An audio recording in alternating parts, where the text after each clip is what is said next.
So we will perhaps talk about cooperation between Senegal and France because we are therefore drawing to a close in this interview. So what is the state of this cooperation today?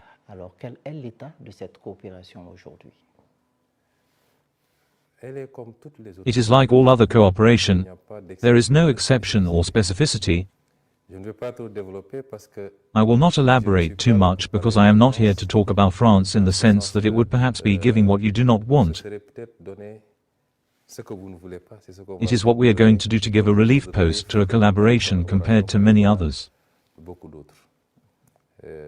I believe that we have passed this stage where a country, whatever the history that may have linked us in the past which is taking into account to link us, that a country focuses all our attention. We consider that France is a partner like all the others. We have nothing against her and we are carrying out acts of sovereignty. Every day that I have done, we carry out acts of sovereignty, not because we want to, we have grafts against this or that, but that is how a country must operate as soon as it calls itself an independent country. I spoke to you earlier about the example of military bases which are particularly French in this case, because it was the only country which had military bases. That said, apart from these considerations, we have relations with France as we have with Burkina, with Mali, with the United States, with China. These are normal, ordinary relations. We do not perhaps have the same developments between Senegal and France as there were between Burkina and France or another country with France.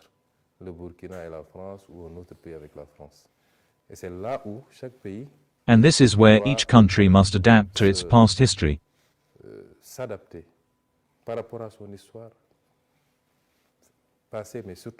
But especially its present history, and we recognize that each country has the right to make its own choices.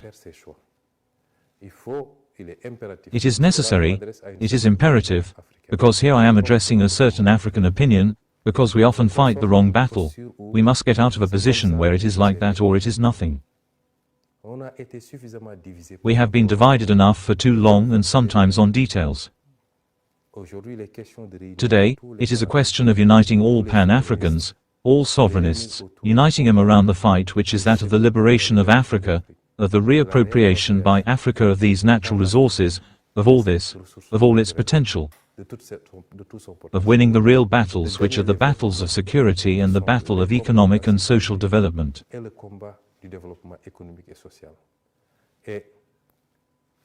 And this morning, we had a long discussion with President Traoré, whom I advise like my friend, a brother, President Traoré. We spoke to each other. I was an opponent, he had just come to power. The last time we spoke before my arrest was 48 hours before my arrest. So it is not today that dates our relations, and today we still had the opportunity to discuss a lot one-on-one. And we can have strong points of convergence, but we can have some elements on which, depending on the specificity of the countries, people do not have the same positions.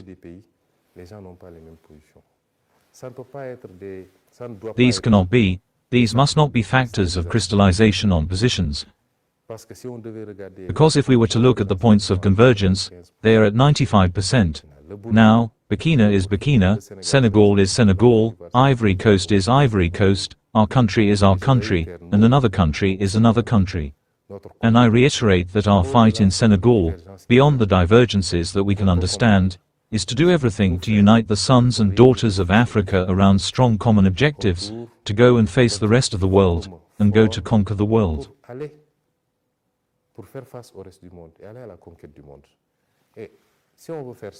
And if we want to do that, we must demonstrate surpassing and mutual tolerance on the aspects.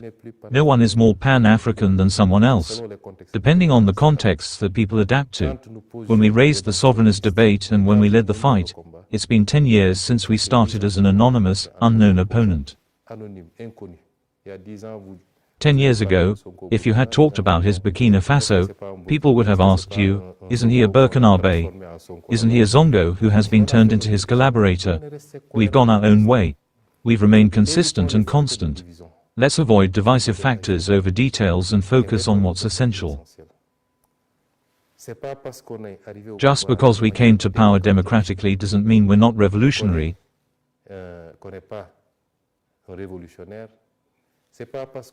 Just because we came to power by other means doesn't mean we're more revolutionary than others, and vice versa.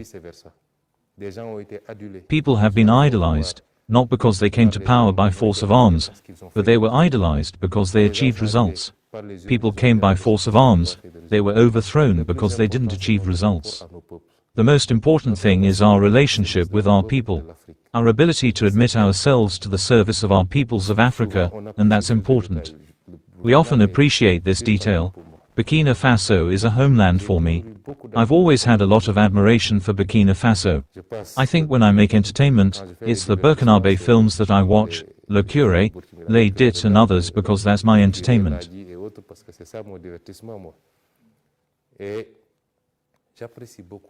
And I really appreciate the Burkinabe people for their correctness, their education, their originality. They remain the same people. I really love this country, its originality, and I believe that Senegal and Burkina Faso have more ties than they themselves suspect. That's why I wanted to be here to commemorate President Thomas Sankara, but also to reaffirm the strong relationship between our groups of countries, and that under His Excellency's presidency, we want to make this Ouagadougou-Dakar tie a very strong focus. The rest is politics, ECOWAS, which is what interests us.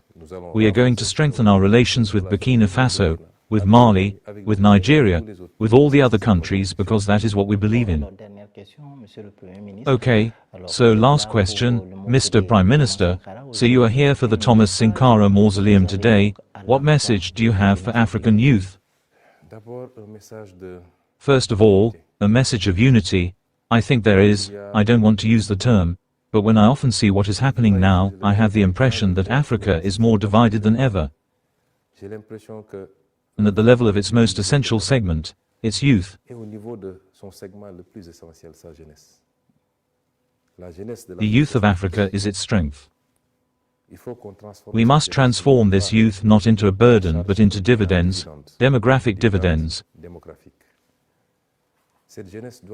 This youth must be at the forefront of the Pan-African struggle, the struggle for unity. Pan-Africanism does not mean that one day or another we will be with a single country, no. But it's about making this container a free, coherent space for every African and raising it to the level it should be, because I tend to say that the 21st century must be for the African.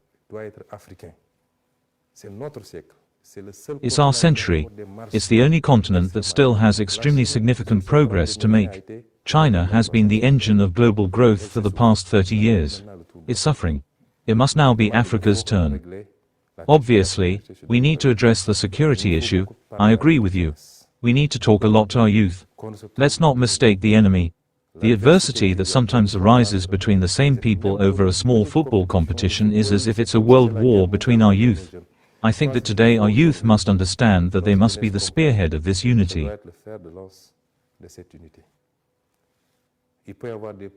There may be political problems between political leaders, but not between peoples. No African people are like any other African people, and often, within the same people, the actions of governments and rulers are disapproved. Some even go so far as to demonstrate in support of the X or Y. It's a message of unity, a message of transcendence. Let us know that none of our countries can go without the other. It is illusory. Even though a country can develop if it is well managed, if it is stable and if it does what is necessary, it can develop, but it will never be a power because to be a power you need a territory, you need a population.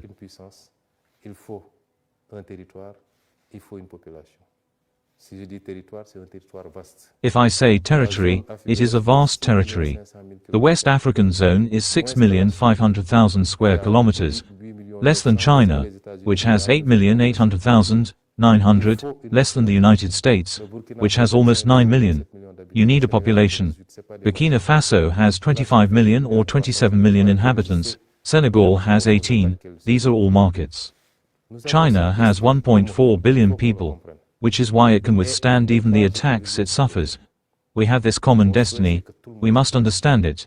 And not to add fuel to the fire, my wish is that everyone talks to each other, that we try to overcome this situation and that we help each other.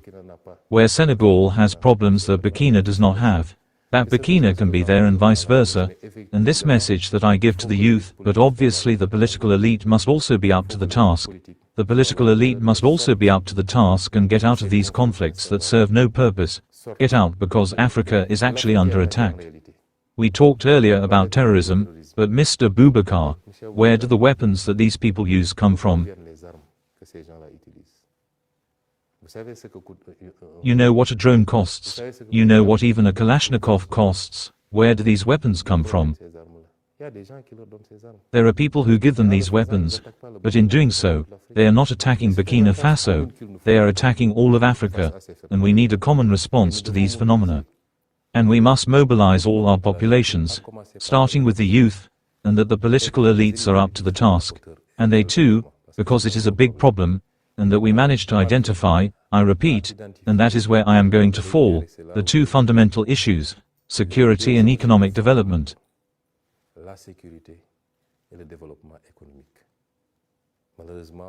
Unfortunately, we waste a lot of time on the political debate. Thank you, Mr. Prime Minister, for granting us this interview. The pleasure was all ours.